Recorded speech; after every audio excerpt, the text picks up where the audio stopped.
بہت کم والدین کو ایسی اولاد ملتی ہے، بہت کم والدین کو ایسی اولاد کے صدمے سے سب کو بچائے، اللہ اولاد کے صدمے سے سب کو بچائے۔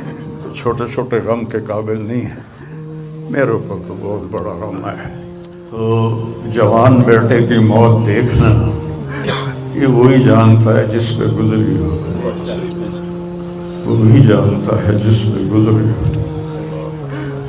میرے مقدر میں تھا، میں نے ہمیشہ دعا مانگی، یا اللہ مجھے اولاد کا صدمہ نہ دکھانا، یہ ہمیں اٹھا کے لے جائیں، ہم انہیں نہ اٹھائیں۔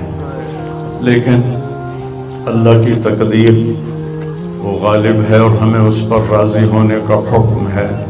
میرے نبی کی دعا ہے، اللہم انی اسألک الرضا بعد القضاء، یا اللہ تو اپنی تقدیر پر مجھے راضی کر دے۔ تو بالکل ہم راضی ہیں، میرے سارے خاندان والے راضی ہیں، لیکن جو ایک زخم لگا ہے وہ بہت گہرا ہے، وہ اتنی جلدی بھرے گا نہیں۔ یہ میرا بیٹا سب سے قابل اور لائق بیٹا، تینوں بیٹوں سب سے لائق بیٹا تھا، سب سے نیک بیٹا تھا، اور اس نے غریبوں کے ساتھ کیا سلوک کرنا ہے اس نے ہمیں سکھایا۔ غریبوں کے اس نے دل خرید لیے تھے، ان کے ساتھ بیٹھ کے کھانا کھاتا تھا، ان کو اپنی قیمتی گاڑی میں بٹھاتا تھا۔ جو لوگ اپنی گاڑی کے قریب کسی کو نہ گزرنے دیں، وہ ان کو انہی گندے کپڑوں کے ساتھ، یہاں ایک پاگل رہتا ہے، وہ میلے کچیلے گندے کپڑے پیشاب بیچ میں کیا ہوا اس کو اٹھا کے اور اپنی گاڑی میں بٹھاتا تھا۔ وہ ساری سیٹ خراب ہو جاتی تھی، لیکن وہ اس کو اپنی فیکٹری میں لے جاتا، پھر نائی کو بلا کر اس کے بال کٹواتا، اس کو نہلاتا، اس کے کپڑے بدلواتا۔ اس پورے گاؤں میں وہ پاگل صرف ایک شکل کو جانتا ہے اور ایک نام کو جانتا ہے۔ وہ نام تو پکار نہیں سکتا تھا، کہتا میاں میاں میاں، یہ صرف ایک اس عاصم جمیل کو وہ جانتا ہے، جو آج ہم سے رخصت ہو گیا، اور یہاں ہم بے بس ہیں اور اللہ کی تقدیر پر ہم راضی ہیں۔ اور السعید من وعظ بغیرہ، موت سے اپنی موت کو یاد کرنا چاہیے کہ ایک دن میرے اوپر بھی یہ آئے گا اور میرا بھی سانس نکلے گا اور زندگی کا دھاگا ٹوٹے گا۔ یہ اس بچے نے وہ کام کیا علاقے میں جس کو میں اپنی تعریف نہ ہو جائے، یہ اللہ کی امانت تھی، اللہ نے اس کو اپنے پاس بلایا۔ لیکن بہت کم والدین کو ایسی اولاد ملتی ہے، بہت کم والدین کو ایسی اولاد ملتی ہے، اور اسے جوانی میں اللہ نے بلا لیا۔ میں راضی ہوں، میرا سارا خاندان بھی راضی ہے، لیکن یہ رونا تو میرے بس میں نہیں۔ اللہ اولاد کے صدمے سے سب کو بچائے، اللہ اولاد کے صدمے سے سب کو بچائے۔ تو چھوٹے چھوٹے غم کے قابل نہیں ہے، میرے اوپر تو بہت بڑا غم ہے۔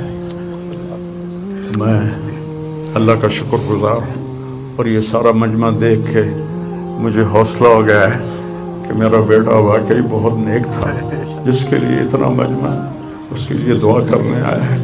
40 آدمی جنازے میں ہوں اور میت کے لیے دعا کریں تو میرے نبی نے فرمایا اس کی بخشش ہو جاتی ہے۔ اور یہ تو ماشاءاللہ ہزاروں گنتی سے بھی باہر مجمع کھڑا ہوا ہے۔ میں آپ سب کا شکر گزار ہوں، اور میرے بھائی اس دن کی تیاری کر کے مرنا چاہیے۔ اگر اللہ راضی ہے تو اللہ کی قسم موت سے خوبصورت کوئی پیغام نہیں، موت سے خوبصورت کوئی پیغام نہیں، اور اگر اللہ ناراض ہے تو موت سے خوفناک کوئی پیغام نہیں ہے۔ اور یہ میرا بچہ یہ اللہ کی محبت میں ایسے تڑپتا تھا جیسے کسی کو کوئی زخم ہو جائے اور وہ تڑپتا ہے۔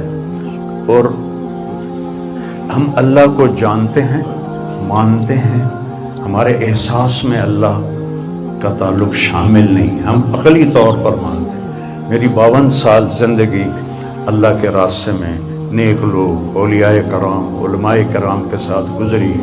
मैं बाप होने की वजह से नहीं कह रहा, मैं आपको यकीन से कह रहा हूँ, जैसी तड़प इस बच्चे में अल्लाह की मोहब्बत की थी मैंने कभी नहीं देखी।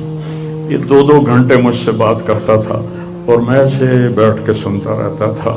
बोलने वाला कब सुनता है किसी की बात, लेकिन ये अनपढ़, बिल्कुल डिस्लेक्सिया का मरीज था, हरूफ की पहचान नहीं थी, तो इसलिए न ये पढ़ा, न दीन का कुछ पढ़ा, न दुनिया का कुछ पढ़ा, लेकिन अल्लाह ने इसको अक्ल, फहम और अपनी मोहब्बत ऐसी दी थी कि हमें महसूस होता था कि इसके अंदर उस मोहब्बत की आग है। और अपनी माँ से कहता, माँ दुआ करना मैं मर जाऊँ, मैं अल्लाह से मिलना चाहता हूँ, मैं इस गंदी दुनिया से तंग आ गया हूँ। 30 साल की उम्र में उसने ये कहना शुरू, मैं जाना चाहता हूँ, अगर अल्लाह मुझे कहे कि तुम्हें रहना है या जाना है, 1 सेकंड में कहूँगा मुझे तेरे पास आना है, मुझे तेरी मुलाकात का शौक है। और मुझसे पूछता, बाबा आगे अल्लाह मिलेगा मुझे? मैंने उससे बड़ी बातें करनी है, मुझसे मिलेगा? मैंने कहा इंशाअल्लाह आज तुम मिलोगे अपने अल्लाह से, ज़रूर मिलोगे। तेरी तड़प, तेरी तमन्ना रहती थी मैं अल्लाह से मिलूँ। तो मैंने अपनी ज़िंदगी में सिर्फ एक आदमी देखा है, ये बच्चा, जिसके एहसासात में अल्लाह की मोहब्बत थी। एहसासात, जैसे हमारे दर्द हमारे एहसास में जब शामिल होता है फिर हम हाय हाय करते हैं, और जब तक शामिल नहीं होता तो हम चलते रहते हैं। इस बच्चे को अल्लाह ने अपनी कुदरत से ये ताल्लुक़ और मोहब्बत अता फरमाई थी। और बस मैं और क्या तारीफ़ करूं, मेरा तो सीना वैसे ही ज़ख्मी है। ये बहुत आलीशान बच्चा अल्लाह ने मुझे दिया था, मैं अल्लाह की तकदीर पे राज़ी। उसने उसी का था, उसने ले लिया।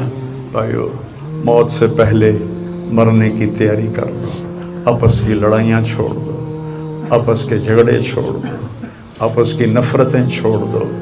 मरने वाले से पूछो कि नफ़रत का क्या फ़ायदा है, झगड़ों का क्या फ़ायदा है। माफ़ करना सीखो, माफ़ी मांगना सीखो, माफ़ करना सीखो, माफ़ी मांगना सीखो। 5 नमाजें हैं, कोताही ना हो।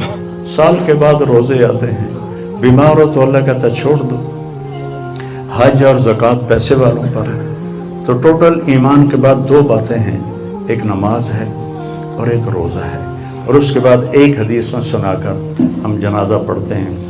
मेरे नबी ने फरमाया 4 बातें सीख लो मुझसे, 4, अब 5वीं भी नहीं, 5वीं नहीं, 4 अंगूठा ऐसे करके कि 4 बातें मुझसे सीख लो तो फिर दुनिया भी तुम्हारी है, आखिरत भी तुम्हारी। सिद्क़ व हदीस, हमेशा सच बोलना, हमेशा सच बोलना। आज नियत करते हो इंशाअल्लाह।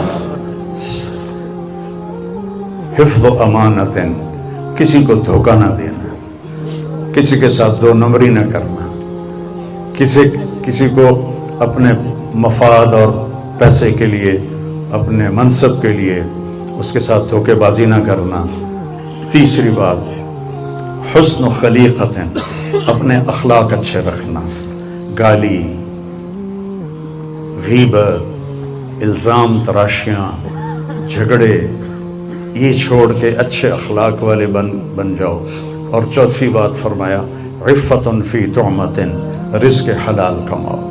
अब सारे मजमे से मेरी अपील है, आज के बाद नमाज पक्की करनी है और सच बोलना है और किसी को धोखा नहीं देना और अपने अखलाक अच्छे करने हैं। किसी को गाली नहीं देनी, किसी को बेइज्जत नहीं करना और रिज़्क़ हलाल कमाना है। तो इंशाअल्लाह मेरे नबी का वादा है, दुनिया भी तुम्हारी है, आखिरत भी तुम्हारी है। आओ हम अपने बेटे को रुख़सत करें। कबीर